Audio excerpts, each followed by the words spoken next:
Halo guys, balik lagi bersama Bang Theo di sini. Kali ini Bang Theo akan melanjutkan cerita Again the Sky Supreme. Buat kalian yang penasaran, langsung saja ya simak video kali ini.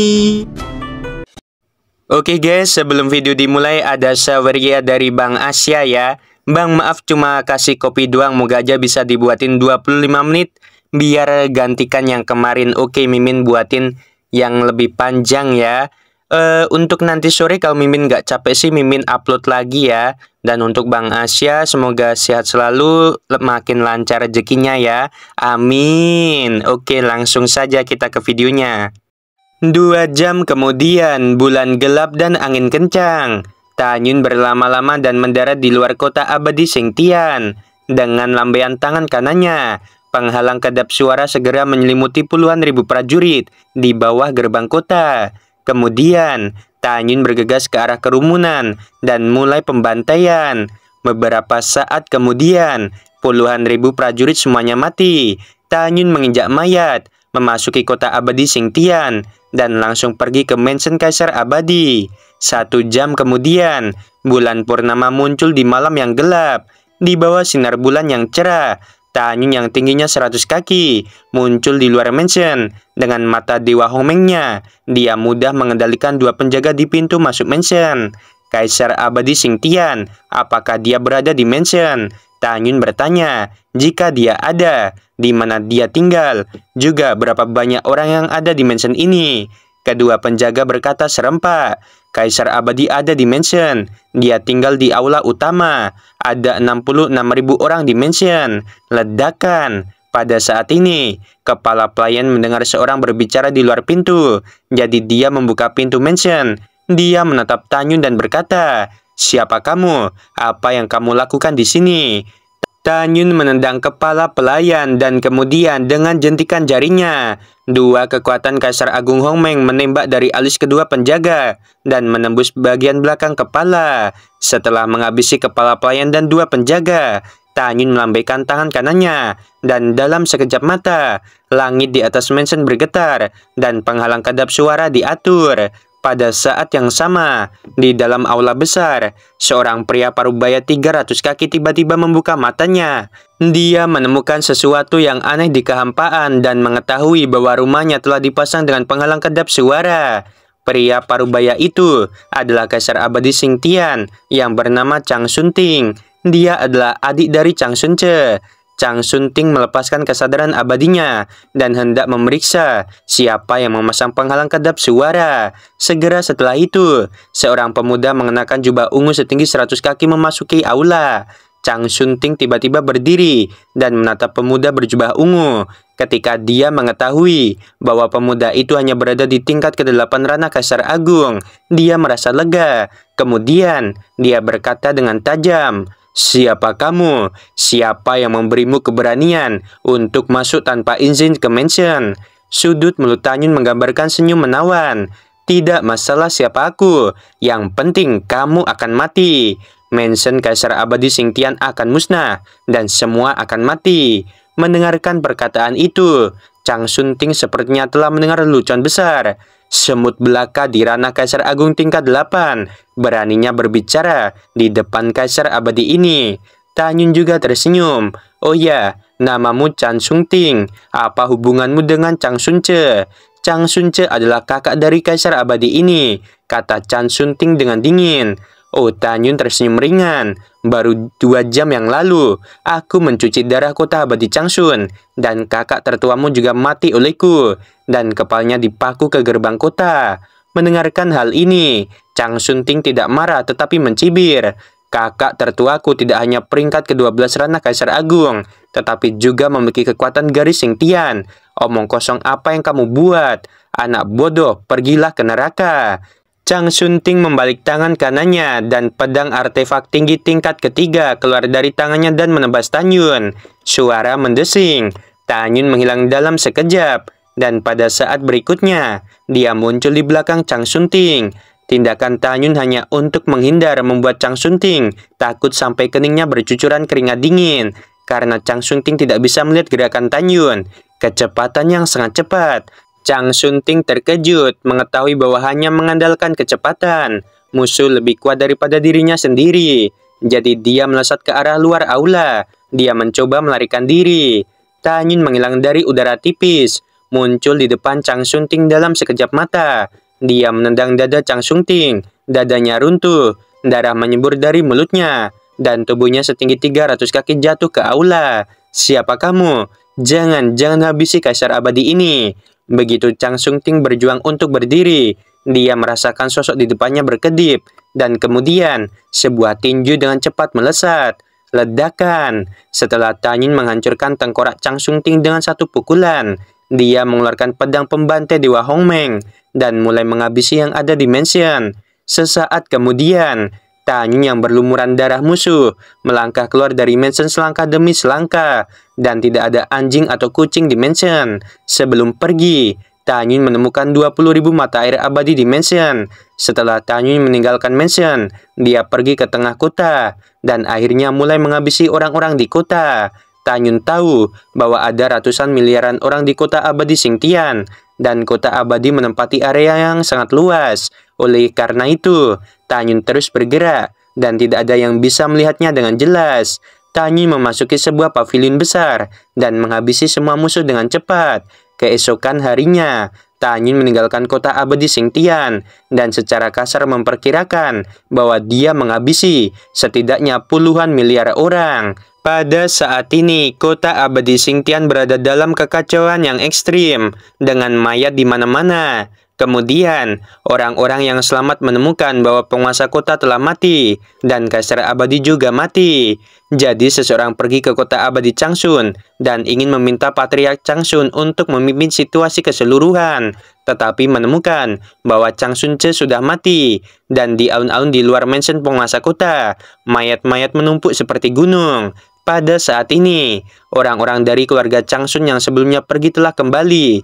Mereka penuh dengan kemarahan dan ketakutan, tapi di dalam hati mereka lebih banyak kebingungan. Sulit bagi mereka untuk percaya bahwa seseorang akan berani menyerang keluarga Changshun. Seorang lelaki tua berteriak, "Orang tua ini akan pergi ke alam dewa Xingtian dan memberitahu Xingtian Supreme, biarkan dia melakukan keadilan kepada kita dan membalas dendam atas lebih dari 89 juta orang yang hilang." Kemudian, lelaki tua itu terbang menjauh dari kota abadi Changshun sambil menangis dan pergi ke alam dewa Xingtian. Waktu berlalu, 2 tahun kemudian. Bagi orang-orang alam abadi Xingtian, 2 tahun ini adalah 2 tahun paling menakutkan dalam hidup mereka. Setiap saat, mereka sangat panik. Karena hanya dalam 2 tahun, 100 kota teratas di kota abadi Xingtian semuanya berlumuran darah. Di antara 100 kota abadi, jumlah korban tewas telah mencapai 5 triliun. Namun, tidak ada yang pernah melihat pembunuhnya. Satu-satunya hal yang pernah mereka lihat adalah bahwa setiap tembok kota yang dicuci darah diukir dengan kalimat, "Changshun Xuanqi, ini baru permulaan. Aku berjanji bahwa dalam waktu dekat akan ada kekacauan yang lebih hebat." Terlepas dari kalimat ini, si pembunuh tidak pernah meninggalkan jejak lain. Pada saat yang sama, di 9 alam abadi Hongmeng, Xingtian Tianjun dan Xiyuan Tianjun, setelah menunggu lebih dari 30 tahun, mereka menemukan bahwa 9 alam abadi Hongmeng masih damai, dan si pembunuh tidak keluar untuk membuat masalah lagi. Dua Tianjun memimpin puluhan ribu prajurit dewa untuk menghancurkan gerbang pesona. Setelah meninggalkan alam abadi, Xingtian Tianjun dan Xiyuan Tianjun masing-masing kembali ke alam dewa untuk melaporkan pada guru mereka. Sebulan kemudian di alam dewa Xingtian, di timur alam dewa Xingtian, ada total 906 kuil yang ditangguhkan. Awan dan kabut mengelilingi kuil, itu tampak sangat indah. Salah satu kuil yang menonjol dari yang lainnya bahkan lebih luar biasa, itu kuil Xingtian. Kuil ini persis di mana Changshun Xuanqi berkultivasi. Suara mendesing, seberkas cahaya melesat dari langit, dan berubah menjadi Xingtian Tianjun. Bawahan memberi hormat pada Tuan Tianjun. Di luar kuil, ratusan pelayan berlutut ke arah Xingtian Tianjun. Xingtian Tianjun melambaikan tangannya dan memberi isyarat kepada para pelayan untuk mundur. Dia menghadap gerbang kuil, membungkuk dalam-dalam dan berkata, "Murid Li Chen menemui guru. Masuklah." Sebuah suara datang dari kuil. Xingtian Tianjun melangkah ke kuil dengan hormat. Pada saat ini, di aula ada seorang gadis berdiri langsing. Gadis itu dengan mata cerah dan gigi putih kulit seperti salju, dan fitur wajah yang indah. Dengan latar belakang gaun merah muda, kecantikannya mencekik. Gadis itu tidak lain adalah kecantikan pertama di alam dewa Xingtian, yaitu Changsun Xuanqi. Changsun Xuanqi berkata, "Bagaimana keadaannya?" Xingtian Tianjun berlutut di tanah dan bersujud. Murid ini tidak kompeten, dan selama lebih dari 30 tahun di alam bawah, aku belum menemukan siapa yang membunuh 9 kaisar abadi Hongmeng. Guru, tolong maafkan aku. Mendengarkan hal ini, Changsun Xuanqi sedikit mengernyit, dan matanya yang indah penuh kejutan. Dia tidak menyangka bahwa murid tertuanya yang paling menonjol tidak menemukan si pembunuh. Segera, Changsun Xuanqi berkata dengan lembut, "Bangun dan jawab." "Baik guru." Xingtian Tianjun dengan hormat bangkit. Changsun Xuanqi membuka mulutnya, dan suara yang menyenangkan terdengar. "Kali ini, kamu pergi ke alam bawah bersama si Yuan Tianjun. Orang ini tahu formasi darah surga. Apakah dia juga tidak bisa menemukannya?" Melaporkan kepada guru, si Yuan Tianjun telah melakukan teknik deduksi formasi darah surga, tetapi tetap saja keberadaan si pembunuh belum ditemukan. Kemudian, murid dan si Yuan Tianjun bersembunyi. Tetapi setelah menunggu lebih dari 30 tahun, si pembunuh belum muncul lagi. Guru murid ini curiga bahwa itu ulah bawahan Hongmeng Supreme yang turun dari alam dewa Hongmeng untuk membuat masalah. Mendengarkan kata-kata itu, Changsun Xuanqi mengangguk sedikit. Sekarang setelah reinkarnasi Hongmeng Supreme sudah mati, selain mantan bawahannya, sama sekali tidak ada orang yang berani menghabisi 9 kaisar abadi Hongmeng. Setelah berbicara, Changsun Xuanqi mengerutkan kening dan berkata, "Lebih dari 100 tahun yang lalu, jantung Hongmeng berada di 9 alam abadi Hongmeng. Tetapi lebih dari 30 tahun yang lalu, jejaknya menghilang. Aku benar-benar khawatir tentang masalah ini. Sekarang alam semesta kita akan hancur, paling lama 80.000 tahun. Pada saat itu, jika kita tidak dapat menemukan jantung Hongmeng, tidak ada dari kita yang akan selamat." Setelah mendengarkan, Xingtian Tianjun dengan hormat berkata, "Guru, kamu memiliki kekuatan yang hebat, dan murid ini percaya bahwa suatu hari nanti, kamu dapat menemukan jantung Hongmeng." Pada saat ini, suara hormat datang dari luar aula. "Tuan Supreme, seseorang di luar ingin menemui dirimu." Dan orang yang datang ke sini mengaku sebagai orang dari klan Changsun. "Bawa dia masuk," kata Changsun Xuanqi. Tidak lama kemudian, bawahan itu membawa seseorang laki tua setinggi 100 kaki ke dalam kuil. Segera pelayan itu membungkuk dan pergi. Mata lelaki tua itu merah, dan dia berlutut di depan Changsun Xuanqi dalam kesedihan. Changsun Xuanqi mengerutkan kening. "Katakan padaku, apa yang terjadi?" Pria tua itu patah hati dan berkata, 2 tahun yang lalu, seseorang mencuci darah kota abadi Changsun, patriark klan Changsun, dan kaisar abadi Xingtian semuanya mati. Mata indah Changsun Xuanqi meledak dengan niat membunuh yang mengerikan, dan dia merasakan ledakan sakit hati ketika dia mendengar berita bahwa klannya dihancurkan. Penuh amarah, Changsun Xuanqi bertanya, "Berapa banyak anggota klan kita yang mati? Dan siapa pembunuhnya?" Pria tua itu tersedak dan berkata, "Dari 90 juta orang, kurang dari 300.000 yang selamat, dan sisanya telah dihabisi. Pembunuhnya tidak diketahui." Mendengar ini, Changsun Xuanqi mengepalkan tinjunya dengan erat dan sangat marah. Namun, kalimat berikutnya dari laki tua itu membuatnya gemetar karena marah. "Tuan Supreme, setelah si pembunuh menghabisi klan kita, dia meninggalkan pesan di tembok kota." Pria tua itu tersedak beberapa kali. Pesan itu seperti ini, "Changsun Xuanqi, ini baru permulaan." Setelah mendengar ini, wajah Changsun Xuanqi berubah pucat. "Sungguh tidak masuk akal. Seseorang berani menyentuh klanku." "Guru, tenanglah." Xingtian Tianjun mengerutkan kening. "Guru, murid ini curiga bahwa orang yang menghabisi klanmu sama dengan orang yang menghabisi 9 kaisar abadi Hongmeng. Itu pasti pembunuhnya. Setelah menghabisi 9 kaisar abadi Hongmeng, dia melarikan diri ke alam abadi Xingtian. Guru, murid akan membawa orang ke alam abadi Xingtian untuk menangkap si pembunuh." Mendengarkan perkataan ini, wajah menakjubkan Changsun Xuanqi penuh dengan kemarahan. "Baiklah, bawa beberapa orang lagi dan cepat pergi. Dan pastikan untuk menangkap si pembunuh dan membawanya ke sini." Murid patuh. Setelah Xingtian Tianjun menjawab, dia membawa lelaki tua itu dan keluar dari aula bersama. Di dalam aula, Changsun Xuanqi mengatupkan giginya, dan matanya yang indah tampak merah. Aku harus menghancurkan si pembunuh menjadi 10.000 keping. Menahan amarahnya, Changsun Xuanqi tiba-tiba memikirkan sesuatu dan bergumam pada dirinya sendiri. Pembunuhnya jelas adalah bawahan dari mantan Hongmeng Supreme. Selain membahas dendam pada Supreme ini, dia pasti akan membahas dendam pada klan Xiyuan. Tidak, aku harus memberitahu berita ini kepada Xiyuan Supreme. Aku harap ini belum terlambat. Setelah itu, Changsun Xuanqi terbang keluar dari aula. Ini akan memakan waktu 3 bulan untuk mencapai alam dewa Xiyuan. Pada saat yang sama, di alam abadi Xiyuan, di luar istana, seorang pemuda berjubah putih muncul dari udara tipis. Siapa lagi orang ini jika dia bukan Tan Yun?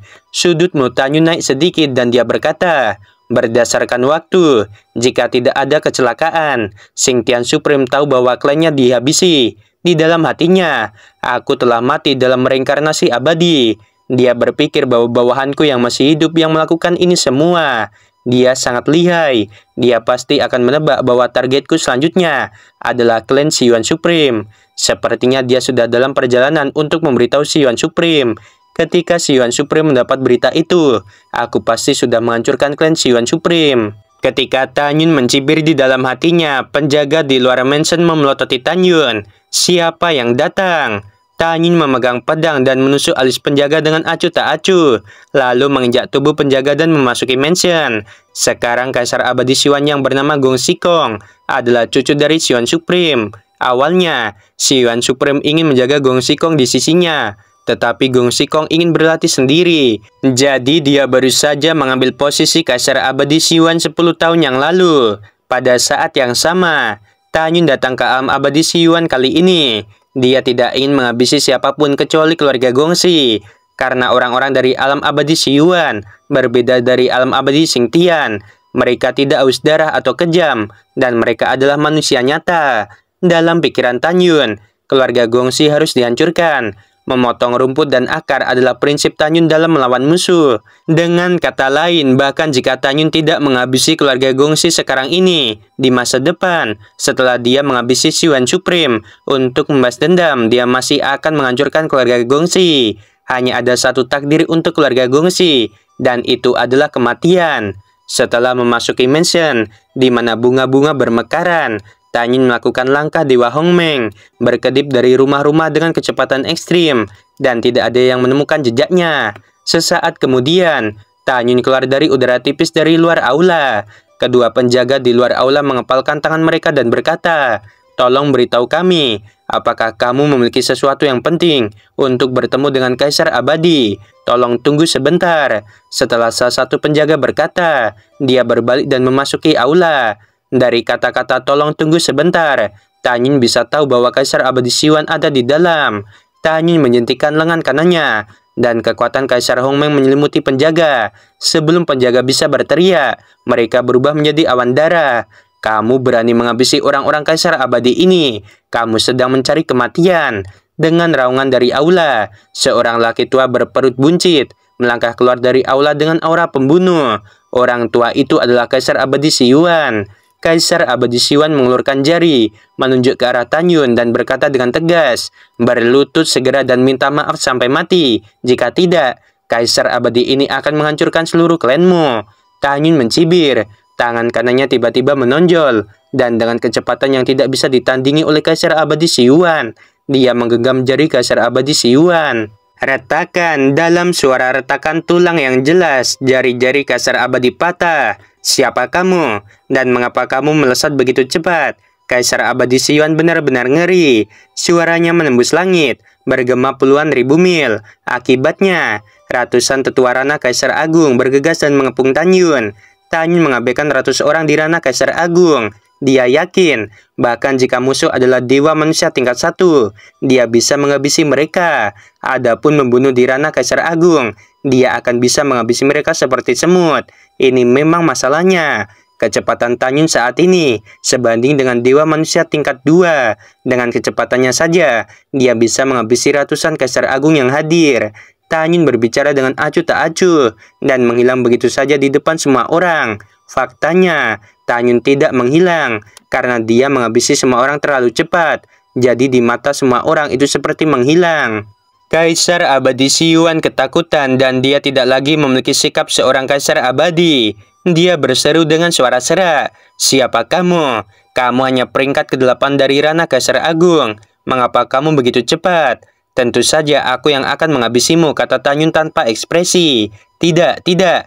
Kaisar Abadi Xi Yuan gemetar, matanya ketakutan.